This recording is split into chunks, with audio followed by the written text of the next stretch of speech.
আলহামদুলিল্লাহ। দেখেন, গ্রামে বসবাস করার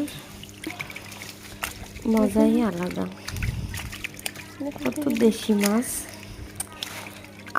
আগের কালের মা চাচিরা মাছ ধরে আনে এরকম করে পানিতে জিয়ে রাখতো, তারপরে এখান থেকে নিয়ে নিয়ে রান্না করে খাইতো।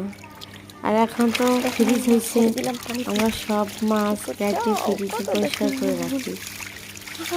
কিন্তু ফ্রিজের মাছও খেয়ে দেখেন, এরকম করে পানি দিয়ে তাজা রেখেও খেয়ে দেখেন কোন মাছের স্বাদে। দেখেন মাটির একটা হাঁড়িতে করে, বড় একটা হাঁড়িতে করে মাছগুলো করা হয়েছে, যে রাখা হয়েছিল। এখন আমি পানি পানিটা কয়দিন হয়ে গেলে পানিটা পাল্টাই দিতে হয় যাতে মাছ না মরে।